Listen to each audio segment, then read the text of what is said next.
Как только Владимир Путин начал войну и до сегодняшнего дня, те, кто категорически осуждают вторжение в Украину, во многом заняли две позиции. Первая позиция – эмпатии. Виды украинских городов, стертых с лица земли российской армии, вызывают у нас сострадание, как если бы кто-то разбомбил и разутюжил наш родной город. Чужую боль мы проживаем как свою собственную. Другая позиция – патриотическая. Мы любим нашу страну и не хотим, чтобы в бессмысленной разрушительной войне Россия совершила государственный суицид.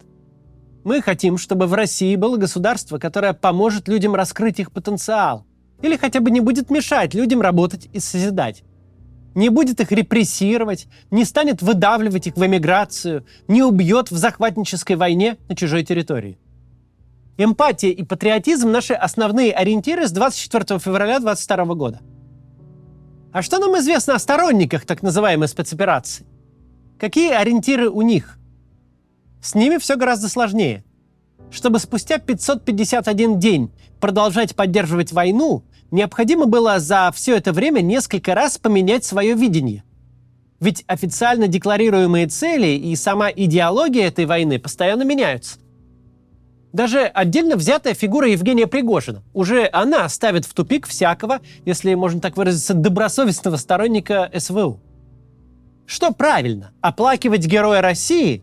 Радоваться гибели гнусного предателя? Игнорировать смерть бизнесмена?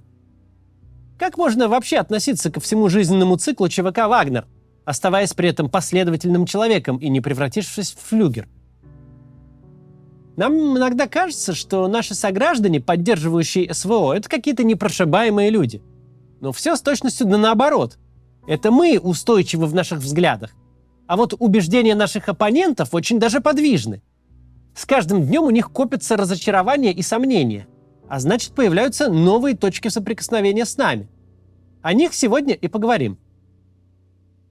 Перед тем, как начнем, небольшой анонс. Я тут буду в ближайшее время в Европе, и, как обычно, мы используем эти поездки, чтобы собрать крупные пожертвования. У нас сейчас идет 2 дорогих проекта, доходы же немного упали, и вот таким способом мы стараемся эти сложные проекты финансировать. Если вы хотите сделать крупное пожертвование нашему каналу, напишите менеджеру в описании. Я буду в Берлине, Амстердаме, Бирмингеме внезапно и, видимо, в Стокгольме. С теми, кто сделает крупное пожертвование от $1000, я рад буду встретиться. Мы позовем вас в этих городах на съемки, может быть, уличные, может, в студию. В Берлине будет стрим объектива, позовем туда. А самый крупный жертвователь в каждом из городов получит книгу с моей подписью в подарок. При пожертвовании от $2000 книгу точно подарим. Если вы из других городов, то тоже пишите менеджеру в описании. Мы книгу вам можем отправить по почте, а встретимся при случае, или же когда вы будете в Израиле. Ну все, переходим к ролику.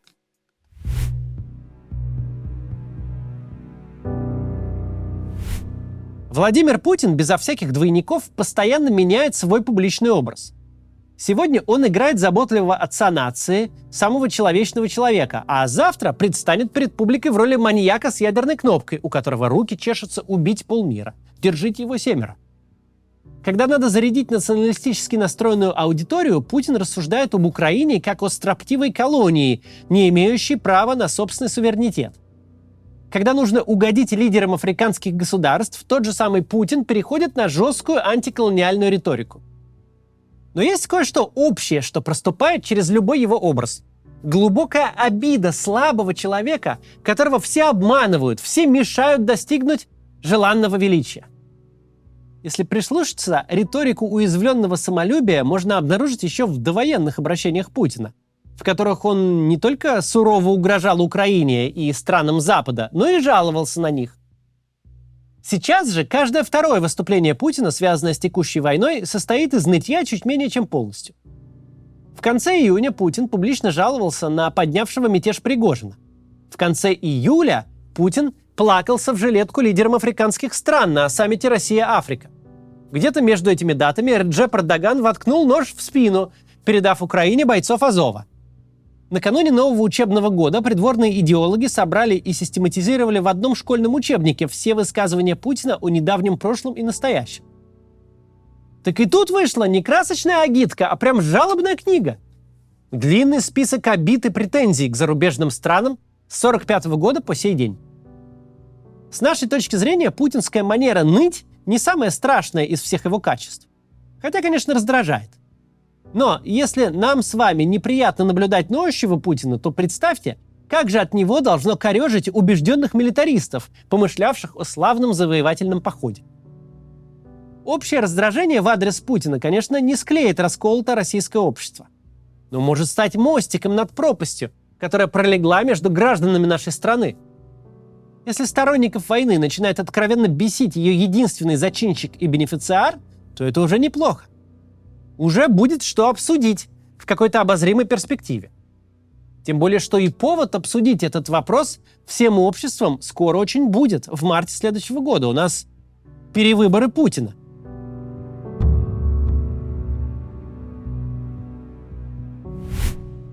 В чем принципиальное отличие между гражданами наших взглядов и представителями Z-аудитории помимо отношения к войне? Мы очень по-разному понимаем словосочетание «наши люди». Для российских либералов естественно считать нашими людьми наших граждан, россиян. Главным делом российского государства должна быть забота о них, чтобы наши люди, то есть россияне, жили долго и богато, реализовывали потенциал, открывали свои предприятия и чувствовали себя при этом безопасно и комфортно. И уж точно не гибли сами и не теряли близких на территории другого государства.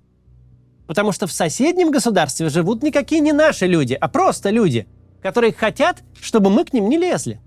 Даже если они разговаривают на таком же языке, так же выглядят и очень на нас похожи, они живут в другой стране, и лезть к ним нам не надо. А если кто-то из них высказывает желание жить с нами в нашей стране, то задача нашей страны — пригласить его в Россию и сделать так, чтобы он мог комфортно и без особых проблем к нам переехать, получить необходимые документы и права. Но уж точно не вторгаться к нему домой, чтобы уничтожать его город, школу, дом и, возможно, его самого, и сказать всем, что это мы его так спасли от бандеровцев. В общем, наша позиция довольно простая. А в лагере оппонентов, опять же, все намного сложнее. Мало кто помнит, но в первые дни войны адепты вторжения записывали в «наши люди» жителей Киева. В тот момент утверждалось, что киевлян надо спасать от президента Зеленского, которого они на свою голову выбрали. Потом выяснилось, что киевляне — это вовсе не наши люди. Их, дескать, вообще надо зимой насмерть заморозить. Херсонцы считались нашими людьми, пока Россия была в Херсоне навсегда. Но когда навсегда закончилось, они тут же утратили нашесть и стали целями для российских снарядов и ракет. Подобная смена статусов случилась также в отношении харьковчан и одесситов. Кого в провоенном лагере считают нашими людьми стабильно и неизменно, так это жители Донецкой и Луганской областей Украины. Почему это так? Чем дончанин принципиально отличается от харьковчанина, понять сложно. Просто исторически, видимо, сложилось. Для сторонников интервенции дончане и луганчане стали своего рода святыней.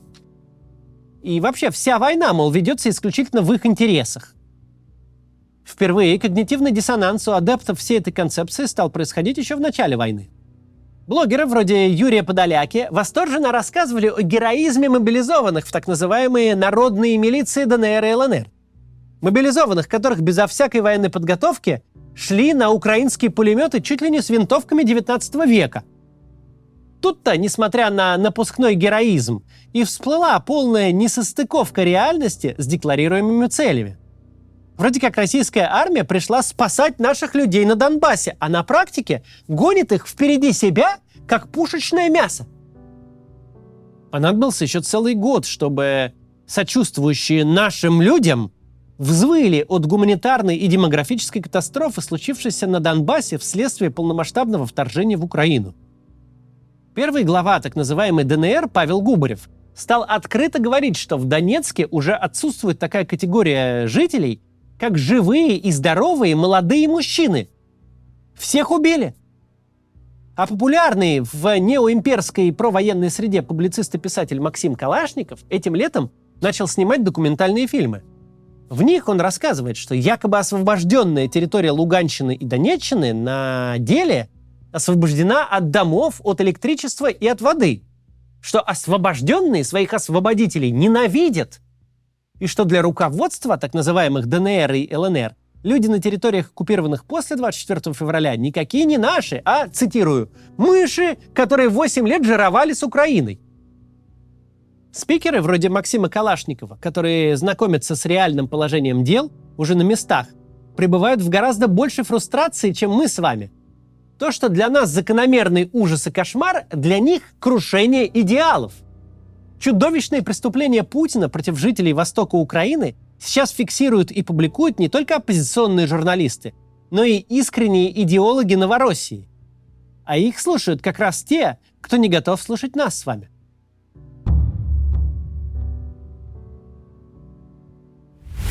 Сегодняшний ролик вовсе не призыв взяться за руки с теми, кто рассуждает про 8 лет, кто радовался, когда началась война, а теперь разочарован неудачным ее ходом. Это не те люди, с которыми непременно нужно дружить. Однако такие граждане в России есть, и их немало. Конечно, их не большинство, чтобы там не говорили соцопросы, в которых неправильный вариант ответа может быть истолкован как преступление. Тем не менее, сторонники войны составляют активное и заряженное меньшинство. Если у них возникают какие-то болевые точки, видимые трещины в идеологическом фундаменте, то грех это не использовать. Где тонко, там и рвется. А тонких мест в воззрениях милитаристов со временем становится все больше. В борьбе за умы людей стоит подмечать, где пошла новая трещинка в стене противоположного лагеря. Потом нам пригодится это понимание. Когнитивный диссонанс по поводу убийства Пригожина, неудачливого мятежника, героя России, взявшего Бахмут, разочарование в Путине, отсутствие позитивных ожиданий от его системы, банкротство идей спасения наших на Донбассе. Это далеко не все места, где провоенная позиция крайне уязвима. Она практически полностью соткана из противоречий. Пропагандисты только тем и заняты, чтобы в нужный момент успеть перешить это лоскутное одеяло. А наши взгляды за последние 1,5 года не претерпели никаких принципиальных изменений. По ту же сторону идет брожение. И это не так уж плохо. Мы не раз говорили, что переубеждать прожженных милитаристов – дело неблагодарное, что результат обычно не стоит затраченных на то усилий. Но другое дело – заставить таких людей сомневаться. Благо, что почва для сомнений уже подготовлена, и сомневаются они уже, в общем-то, и без нас. Любая война имеет свойство людям надоедать через 2-3 года после того, как началась. Бесславная и бессмысленная война, цели которой никому не понятны, может надоесть намного быстрее. Вопросы к руководству страны, которая туда нас всех втянула, могут возникнуть у самых неожиданных людей. Запланированная же процедура всенародного плебисцита по поводу одобрения Путина еще на 6 лет в марте следующего года может прийтись власти совсем не кстати. К тому времени у огромной части российского общества могут накопиться к ней такие вопросы, что голосовать за продление полномочий Путина будут только уж совсем редкие странные люди. При некотором везении и слаженной работе всех, у кого есть медиаресурсы, мы можем получить в следующем марте ситуацию, когда абсолютно всем понятно, что Путин больше россиян не устраивает. Да, потом результаты могут пририсовать, но такой исход будет ударом по его власти. И вот над этим нам с вами нужно будет поработать. До завтра.